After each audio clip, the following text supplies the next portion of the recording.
Hello, welcome back. မင်္ဂလာပါ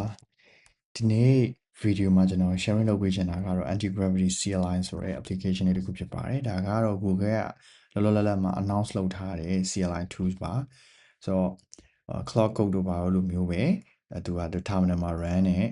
CLI application တစ်ခုပေါ့နော်ဆိုတော့ဘာကောင်းသွားလဲဆိုတော့ဒီ anti-gravity CLI ကနေပြီးတော့တစ်ဆင့်ကျွန်တော်တို့ဒီ reasoning model တွေကို free သုံးလို့ရမယ်ဆိုတော့ Google ကပေးထားတဲ့ Gemini model တွေအပြင်ဒီ Claude Sonnet 4.6 တို့ Claude Opus 4.6 တို့လည်းသုံးလို့ရတယ်။ဒီကကျွန်တော်ဒါတွေသုံးချင်တာနဲ့ဒီကောင်လေးကိုစမ်းသုံးနေတာပေါ့နော်။တော်တော်လေးအဆင်ပြေတယ်။ဆိုတော့မိုက်တယ်ပေါ့နော်။ Claude ကိုလောလောဆယ်ကျွန်တော်တို့ကဝယ်ပြီးတော့မသုံးပြဘူးဆိုလို့ရှိရင်လည်းဒီကနေတစ်ဆင့်သုံးလို့ရတယ်။နောက် agent တွေမှာဒီ agent ခိုင်းတဲ့ workflow တွေကိုယ့်ရဲ့ project တွေမှာထည့်ပြီးတော့သုံးလို့ရတယ်။ Okay အဲ့တော့ step by step ဘယ်လို install လုပ်မလဲဆိုတဲ့ကိစ္စကိုနည်းနည်းလုပ်ပြမယ်ပေါ့နော်ဆိုတော့ okay အဲ့တော့ anti-gravity CLI install လုပ်မယ်ဆိုရင် just click install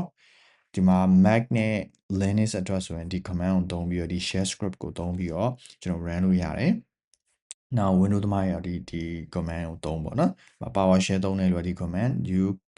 terminal သုံးတဲ့လူကဒီ command ပေါ့ okay ကျွန်တော်အမှ copy ကူးလိုက်မယ်ဒီထဲမှာကျွန်တော်လုပ်ပြဖို့အတွက်Ghosty ဆိုတဲ့ဒီ terminal ကိုကျွန်တော်သုံးပြပါပေါ့နော်နည်းနည်း zoom ချဲလိုက်မယ် okay အဲ့တော့အရင် user နဲ့ just paste ပဲ paste လုပ်ပြီးသွားရင်ခဏစောင့်လိုက်3စက္ကန့်လောက်ဆိုလို့ရှိရင်ပြီးသွားလိမ့်မယ်အဲ့တော့အဲ့မှာတစ်ခုသတိထားမယ့်ကိစ္စလေးပေါ်လာလိမ့်မယ်အဲ့ဒါကဘာလဲဆိုတော့ဒီ warning တက်တာပေါ့နော်ဒီ anti-gravity CLI ကိုဒီ user တွေက .local တွေက bin ဆိုတဲ့ binary file ထဲမှာတွားပြီးတော့ထည့်ပြီးသွားပြီသူက install လုပ်ပြီးသွားပြီဒါပေမဲ့အဲ့ဒီ binary path လမ်းကြောင်းကိုကျွန်တော်သုံးတဲ့ဒီ CSH ပေါ့နော် CSH share တွေကိုတွားပြီးတော့ထည့်ဖို့လိုတာအဲ့တော့ bash share သုံးတဲ့လူကလည်း BSHRC တွေကိုတွားထည့်ရမှာအဲ့မှာ command ကတော့မတူတဲ့ပုံစံမျိုးနဲ့ပြလိုက်မယ်ကိုသုံးတဲ့ share ပေါ်မှာမူတည်ပြီးတော့ဒီကောင်ကိုကျွန်တော်သုံးအောင်ပေါ့နော် echo expose ဆိုတဲ့ဟာ okay ဒါကို copy ကူး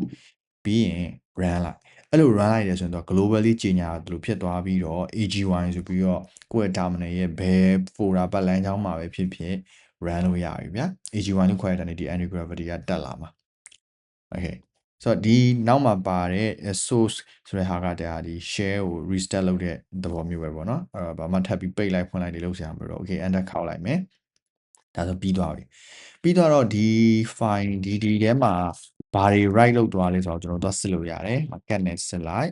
အဲဆိုလို့ရှိရင်ဒီ line လေးတော့ပြီးတော့ထည့်ပေးထားတာပေါ့တကယ်တမ်းတော့ဒီအချိန်မှာဆိုလို့ကျွန်တော်တို့က AGY လို့ခေါ်လို့ရပြီခေါ်ပြီးတော့ဒီ Google account sign in ဝင်တာလေးလုပ်လို့ရတယ်ကျွန်တော်ဝင်ကြည့်လိုက်မယ် AGY လို့ခေါ်လိုက်မယ်ဒါဆိုရင်သူကဒီမှာ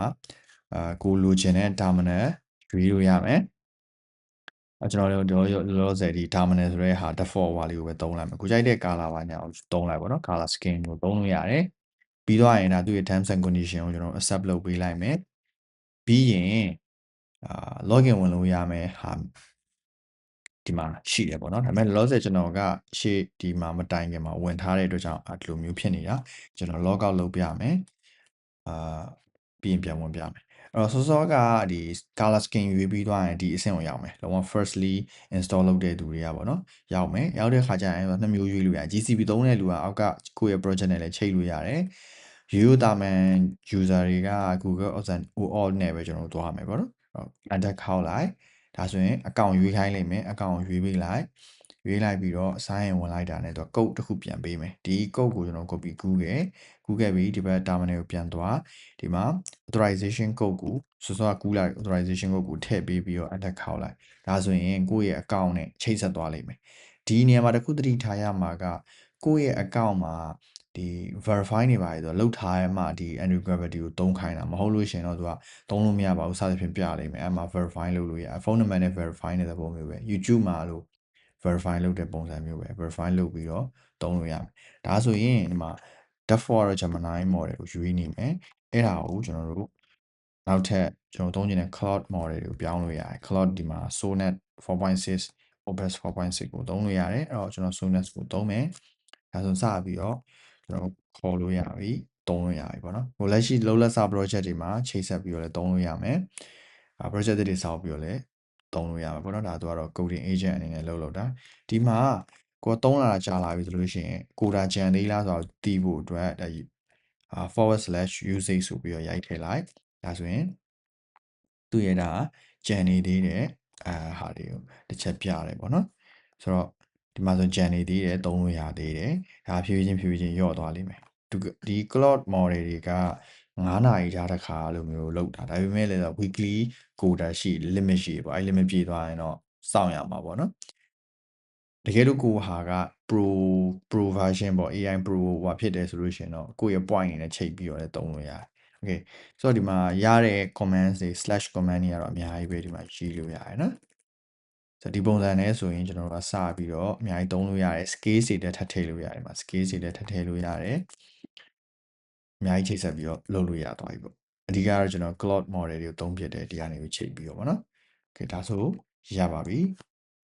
step by step install လုပ်တဲ့ဟာထားပါပဲပေါ့နော်နောက်ထပ် video တွေမှာဒီ Antigravity 2.0 နဲ့ Antigravity IDE တို့ကတော့အခုကတော့ခွဲထုတ်လိုက်တာပေါ့အရင်တော့တခုတည်းပေါင်းထားအဲ့ဒီအကြောင်းတွေကို install လုပ်ပုံလုပ်နည်းတွေကိုထပ်ပြီးတော့ video လုပ်ဖို့စဉ်းစားထားပါတယ် okay အဲ့တော့ဒီမှာကျွန်တော်ကမလုပ်တော့ဘူးဆိုရင် /exit နဲ့ထွားလိုက်လို့ရတယ်ဒီကယ်လို့ကိုက project file တစ်ခုtest project file တစ်ခုလောက်စောက်ပြီးတော့စမ်းကျင်တယ်ဆိုလဲစမ်းလိုက်လို့ရအခုဒါဆိုရင်ကျွန်တော်တို့အခုလောလောဆယ်ရောက်နေတာဒီ project ထဲမှာရောက်နေတယ်အဲ့ project ထဲမှာ project အသစ်တစ်ခုစလုပ်တော့မယ်ဆိုလို့ရှိရင်ဒီမှာ AG1 ကိုခေါ်ပြီးတော့သူနဲ့စပြီး coding project တစ်ခုစပြီး run လုပ်ရတယ် okay 5 code တွေပါလုပ်လို့ရတယ်ဆိုတော့ဒီမှာ create a simple web page this budget စသဖြင့်လို့ခိုင်းလိုက်ဒါဆိုသူလုပ်ဆက်ရှိရလုပ်နေတယ်မယ်ပြီးရင်ကျွန်တော်တို့ဒီမှာ project directory ထဲမှာအလုပ်လုပ်မလို့ထွက်လာတဲ့ result ကိုကျွန်တော်ကြည့်လို့ရဆို okay တရားလေး demo လေးပြီးအောင်ဆောင်ပြီးတော့ဒီ video ကိုပိတ်လိုက်မယ်ပေါ့နော်ခဏတော့ဆောင်လိုက်မယ်ဒါဆိုသူ HTML နဲ့ပတ်သက်တာလုပ်ဆိုတော့ Python နဲ့ပတ်သက်တာစသဖြင့်ကိုလုပ်စေချင်တဲ့ဟာလုပ်ခိုင်းလို့ရတယ်ပေါ့နော်ဆိုတော့ index.html တခုသူ create လုပ်သွားမယ်လို့ပြောတယ်ဒါဆိုတော့လည်းသူလုပ်နေပြီပေါ့နော်ဆိုတော့သူ့ရဲ့သဘောတရားဒီ cloud code တို့ပါလို့မျိုးပဲဒီ terminal မှာသုံးလို့ရတဲ့ agent ပဲပေါ့နော် coding agent လိုမျိုးပဲအလုပ်လုပ်တာဆိုတော့ဒါ तू ကတော့ Google ကထုတ်ပေးတာပေါ့အဲ့မှာကျွန်တော်တို့က तू free ပေးတဲ့ model ကို consent နဲ့တော့ပေါ့ okay ဆိုတော့လိုမျိုးသူစီလိုက်ပို့ပြပို့တော့ပေါ့နော် agent ရိုင်းပါလေလို့ရ cloud model တွေမှာမဟုတ်ပါသူ့ရဲ့ design တွေနဲ့အလုပ်လိုက်ပိုင်းတွေလည်းအများကြီးလို့ရတယ်ဒါဆိုတော့ mission down ပေါ့နော်ဆိုရင်သူကဖွင့်ဖို့အတွက် permission down နဲ့ open command ကိုလုပ်တယ် okay ရဆိုရင်ဖွင့်လိုက်ပေါ့ဒါမှမဟုတ် yes ပဲပြီးလို့ရနောက်တစ်ခါမှမေးစီခြင်းစသဖြင့်ဒီမှာ setting.json နဲ့မှာတော့ရှောက် permission ပေးထားလိုက်ပါလို့ရတယ်လောလောဆယ်တော့ကျွန်တော်1နဲ့ yes လုပ်လိုက်မယ်ဒါဆိုတော့သူ create လုပ်လိုက်တဲ့ဒါ website ပေါ့နော် okay အဲ့တော့ကျွန်တော်ကဒီမှာသွားစစ်လို့ရတယ်เนาะသွားစစ်လို့ရလဲဆိုတော့ ls မှာကြည့်လိုက်လို့ရှင်ဒါသူက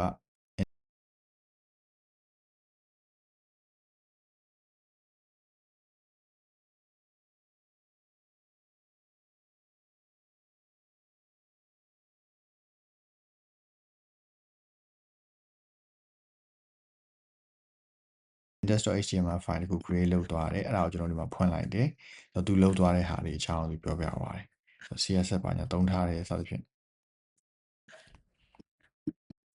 okay ပါလောက်ဆိုရင်တော့ဒီ video လည်းဒီလောက်ပါပဲဒါဆိုလို့ရှိရင်တော့ဒီ anti-gravity CLI ကိုဘယ်လို step by step install လုပ်ရမလဲ